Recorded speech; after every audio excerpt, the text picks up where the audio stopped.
दोस्तों, ये वो तिथि है जो कार्तिक महीने में पड़ने वाली सबसे बड़ी तिथि है, क्योंकि यह शुक्रवार के दिन पड़ रही है और इसका बहुत ही बड़ा और विशेष महत्व होता है।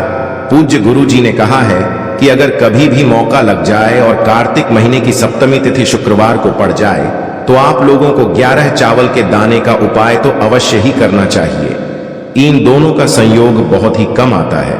इसी के साथ में गुरु जी ने अपनी शिव पुराण कथा में बताया है कि इस दिन आपको 11 चावल दाने का उपाय तो आपको अवश्य ही करना चाहिए, क्योंकि ऐसा दिन पूरे साल में सिर्फ एक ही बार आता है। और दोस्तों, आप सभी लोग जानते हो कि शुक्रवार का अगर सबसे बड़ा कोई उपाय है तो वो 11 चावल के दाने वाला उपाय है। तो दोस्तों, इस शुक्रवार के दिन आप लोगों को इस 11 चावल के दाने वाले उपाय को जरूर करना है। बहुत सारे लोग होंगे जिन लोगों ने इस उपाय को ना किया हो, मतलब पूरा साल निकल गया, उन्होंने किसी भी दिन इस 11 चावल के दाने वाले उपाय को ना किया हो।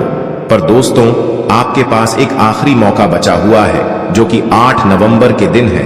तो इस दिन आप लोगों को इस वाले उपाय को जरूर कर लेना है, भले ही आपने पूरे महीने भर इस उपाय को ना किया हो।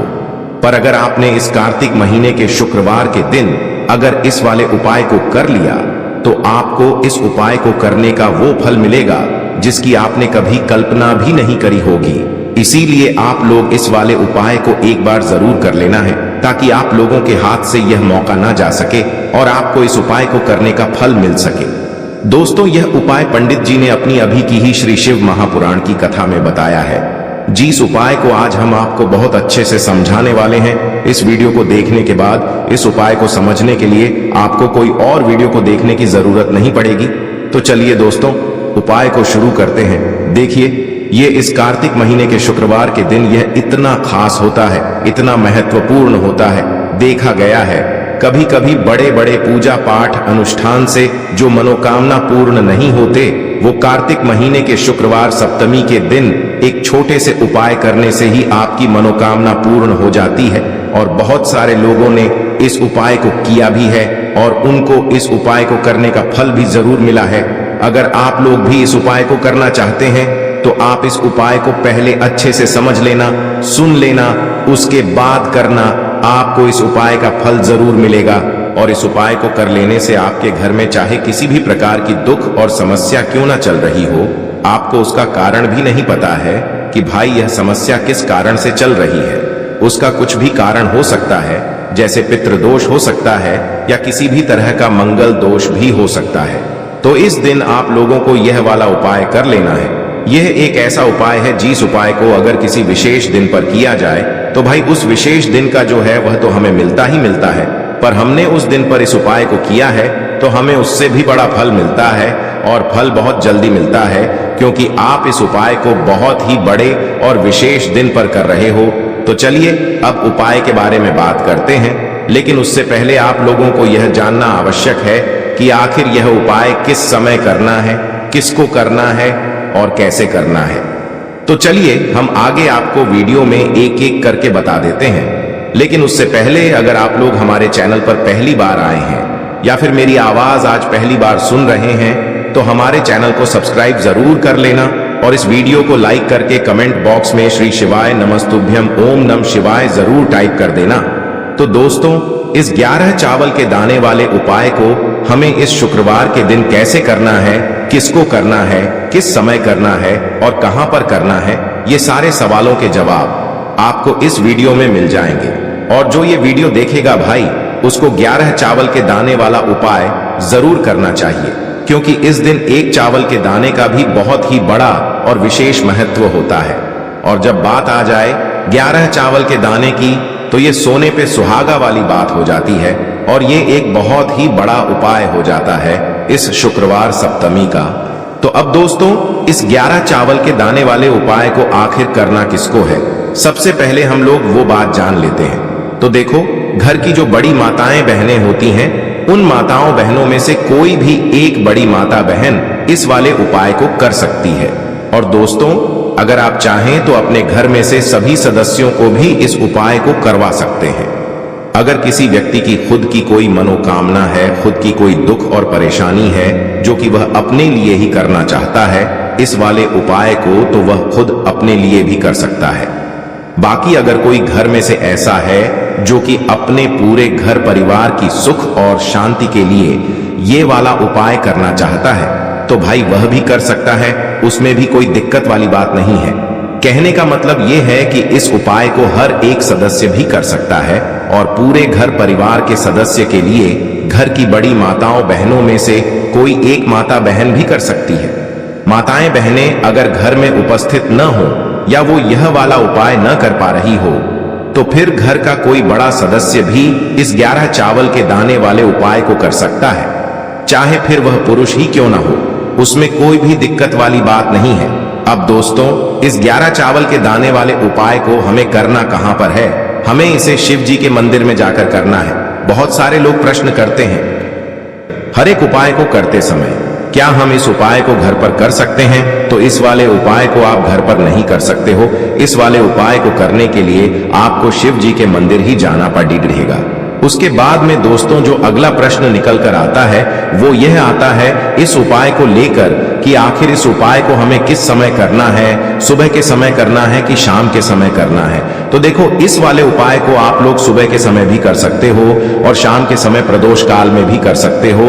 अब अगर आप पूछो कि भाई सबसे उत्तम समय कौन सा रहेगा इस 11 चावल के दाने वाले उपाय को करने का, तो हम आपसे बस यही कहेंगे कि इस उपाय को आप सुबह के समय करेंगे तो ज्यादा बेहतर होगा। बाकी अगर प्रदोष काल शाम के समय भी करेंगे तो भी अच्छा होगा, उसमें कोई भी दिक्कत वाली बात नहीं है। तो अब दोस्तों जो अगली सबसे बड़ी और महत्वपूर्ण बात आती है वो यह आती है कि सुबह अगर हम उपाय को करेंगे तो हमें कितने बजे से लेकर कितने बजे तक के बीच में करना है, और शाम के समय प्रदोष काल में करेंगे तो हमें कितने बजे से लेकर कितने बजे के बीच में करना है। तो देखो, सुबह जितनी जल्दी हो सके आप उपाय को करने की कोशिश करना। बाकी अगर किसी कारणवश लेट भी हो जाओ, थोड़ी देर भी हो जाए तो 10 या 11 बजे तक भी आप उपाय कर लेना, पर 12 बजे से ज्यादा देरी ना हो, ठीक है? इस बात का ध्यान रखना। उसके बाद में दोस्तों अगर शाम के समय प्रदोष काल की बात करें, प्रदोष काल का जो समय होता है वो शाम के 6 बजे से शुरू हो जाता है। मतलब शाम के 6 बजे से लेकर 7 बजे के बीच का जो समय होता है ये समय प्रदोष काल का समय होता है। पर अभी जो मौसम चल रहा है इस मौसम में जो है शाम बहुत देरी से होती है, तो आप इस उपाय को 7 या 8 बजे के बीच में भी कर सकते हो। मतलब शाम के 6 बजे से रात 8 बजे के बीच में आप कभी भी इस वाले उपाय को कर सकते हो, उसमें कोई भी दिक्कत वाली बात नहीं है। अब दोस्तों यहाँ पर इस उपाय को लेकर एक और सबसे बड़ी बात ये निकल कर आती है कि इस 11 चावल के दानों को हमें लेना कहां से होता है, और हमें इस उपाय को करने के साथ में क्या और कुछ भी सामग्री ऐसी होती है जो शिव जी के मंदिर लेकर जानी पड़ती है। तो देखो यहाँ पर हम आपको बता दें, सबसे पहले आप लोग ये जान लो कि यह जो 11 चावल के दाने वाला उपाय है, सिर्फ और सिर्फ आप उपाय की सामग्री लेकर कभी भी शिव जी के मंदिर मत जाना, क्योंकि हमें भगवान के सामने यह नहीं दर्शाना है कि अगर हम भगवान शिव जी के मंदिर आए हैं तो अपने फायदे के लिए आए हैं। तो इसलिए जो भी पूजन सामग्री है उपाय सामग्री है, 11 चावल के दाने, इसके साथ में आपको पूजन सामग्री भी जरूर लेकर जाना है। देखो, अगर सुबह के समय उपाय कर रहे हो तो सीधी सी बात है, 1 लोटा जल तो आप लेकर जाओगे ही जाओगे। वही 1 लोटा जल अगर मिट्टी का जल हो तो बहुत अच्छा रहेगा। मिट्टी का जल कैसे बनाया जाता है इसके लिए हमने पहले से बहुत सारी वीडियोस बना दी है। आपके पास इस दिन एक आखिरी मौका रहेगा मिट्टी का जल शिव जी पर चढ़ाने का और उपाय को करने का।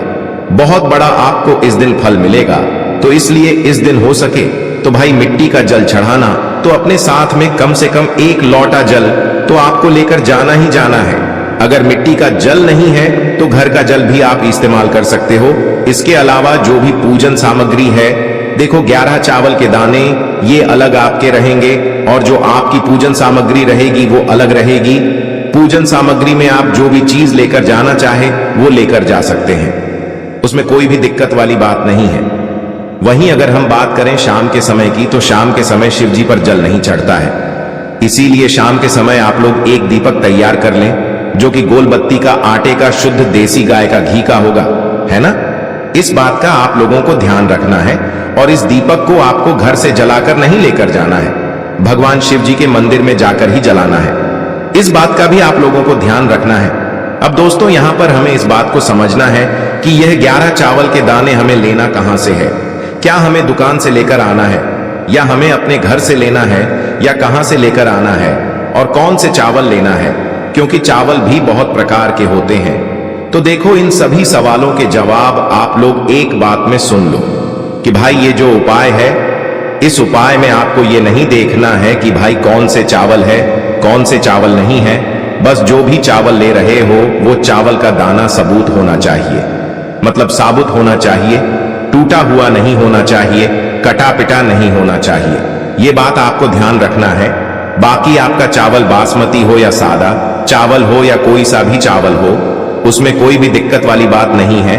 तो सीधी सी बात है कि आपके घर के रसोई घर में जहां पर आप भोजन बनाते हो, वहां पर जो भी चावल आपके उपस्थित हो, उन चावलों में से अपनी एक कटोरी भर लेना या एक मुट्ठी चावल अलग से निकाल कर रख लेना, क्योंकि हम 11 चावल ही यहाँ पर इस उपाय में लेने वाले हैं। तो हमें यह चावल के दाने गिनकर निकालने पर डरेंगे। इस बात का आप लोगों को ध्यान रखना है।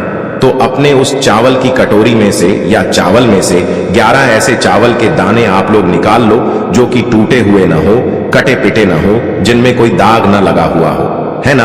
अच्छे साबुत चावल के दाने 11 दाने आप लोग निकाल कर रख लो और इन्हें किसी भी एक कागज की पुड़िया में या किसी एक छोटी सी कटोरी में आप लोग रख लो, ताकि यह सुरक्षित रहे। आपके एक भी चावल का दाना इधर उधर ना हो और आपका उपाय भी पूरा अच्छे से हो जाए। तो भाई जैसे ही आपका उपाय की जो सामग्री है, 11 चावल के दाने ये तैयार हो जाते हैं, उसके बाद मैं आपको जो भी अपनी पूजन सामग्री है, सुबह के समय कर रहे हो तो 1 लोटा जल या पूजन सामग्री जो लेकर जाना चाहो उसकी भी तैयारी कर लेना। और शाम के समय जा रहे हो तो भाई अपना जो दीपक है उसे तैयार कर लेना, ठीक है। और उपाय को करते समय शुद्धता का विशेष रूप से ध्यान रखना, ठीक है। सुबह सुबह स्नान करने के बाद ही उपाय को करने की आप लोग तैयारी करना। उसके बाद अगर शाम के समय की बात करें तो शाम के समय आपको स्नान करने की जरूरत नहीं है, पर शुद्धता का ध्यान रखना है। आपको स्नान तो नहीं करेंगे, आप हाथ मुंह धोकर भी इस वाले उपाय को शाम के समय प्रदोष काल में कर सकते हैं। इसमें कोई दिक्कत वाली बात नहीं है। तो आप अपने उपाय की पूरी सामग्री तैयार करके आपके पास ही में जो आपका शिव मंदिर हो वहां पर पहुंच जाइए। सबसे पहले शिव मंदिर में जाकर आप लोगों को उपाय नहीं करना है, पहले भगवान के दर्शन करना है, भगवान से आशीर्वाद प्राप्त करना है, फिर शिव जी की शिवलिंग के पास में आना है। शिवलिंग के पास में आने के बाद आप जो पूजन सामग्री लेकर आए हुए हैं, जैसे कि सुबह गए हुए होंगे तो 1 लोटा जल और जो भी पूजन सामग्री लेकर आए हैं, आप उनसे भगवान शिव जी की पूजन कीजिए। सबसे पहले तो 1 लोटा जल ही चढ़ेगा, उसके बाद में आपकी पूजन सामग्री चढ़ेगी। उसके बाद में अगर दोस्तों शाम के समय अगर आप इस उपाय को कर रहे हो तो अपने साथ में कम से कम एक जो दीपक है गोल बाती का जो आप अपने साथ में लेकर गए हो, उस दीपक को मंदिर में जाकर अपनी माचिस से जलाना है और उस दीपक को शिवलिंग के पास में रखना है, ठीक है। इस दीपक को रखने के बाद ही आप लोगों को अपना ये वाला उपाय शुरू करना है। और दीपक को ज्यादा पास में मत रखना, वैसे भी गर्मी पड़ रही है, भगवान शिव जी को आंच नहीं लगनी चाहिए, है ना। तो भाई जैसे ही आपकी पूजा अर्चना हो जाती है, आप भगवान शिव जी को प्रसन्न कर लेते हैं। उसके बाद में शिवलिंग के पास ही में आप कहीं पर बैठ जाइए, सामने या आसपास जिस जगह पर आपको बैठना हो वहां पर बैठ जाइए और अपने वह 11 चावल के दाने अपने सामने निकाल कर रख लीजिए, क्योंकि अब यहाँ पर उपाय को यहाँ पर करने की आपको तैयारी करना है। और इस तरीके से जब आप उपाय करेंगे, पूजन सामग्री करने के बाद, पूजन अर्चना करने के बाद, तो आपको उपाय का फल बहुत जल्दी और बहुत बढ़ा होकर मिलेगा। तो अपने 11 चावल के दाने अपने सामने निकाल कर रख लेना। और यह जो उपाय है यह आपकी सीधे हाथ की हथेली से होगा, इसलिए इस बात का भी विशेष रूप से ध्यान रखना है। तो सीधे हाथ की हथेली का प्रयोग करके ही आप लोग अपना इस वाले उपाय को करना। पर अपने सामने जो भी आपकी कागज की पुड्डियां है उसको खोल कर रख लो, या कटोरी है तो भाई उसे अपने सामने रख लो और अपने वह 11 चावल के दाने निकाल लो, ठीक है।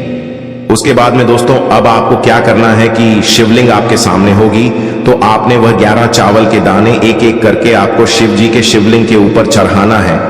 कहां पर चढ़ाना है? शिवलिंग के ऊपर चढ़ाना है और कहीं पर भी नहीं चढ़ाना है। आपको अपने हथेली से तो शिवलिंग के ऊपर चढ़ना है, भले ही फिर वो अपने आप जलाधारी पर गिर जाए या मतलब वहीं पर गिर जाए, उसमें कोई दिक्कत वाली बात नहीं है, पर आप चढ़ाओ शिवलिंग के ऊपर ही। तो आपको क्या करना है, अपना पहला चावल का दाना उठाना है, श्री शिवाय नमस्तुभ्यम बोलना है और शिवलिंग पर चढ़ा देना है। इसी तरीके से दूसरा चावल का दाना उठा है, शिवलिंग पर चढ़ाना है और मंत्र बोल देना है। और फिर तीसरा चावल का दाना उठाना है, श्री शिवाय नमस्तुभ्यम बोलना है और चढ़ा देना है। इसी प्रकार से आपको पूरे 11 चावल के दाने एक एक करके शिव जी के शिवलिंग के ऊपर चढ़ाना है और भगवान से प्रार्थना करते जाना है। मतलब प्रार्थना तो आपको आखिरी में करना है, पर हर एक चावल के दाने को चढ़ाते समय श्री शिवाय नमस्तुभ्यम जरूर बोलना है।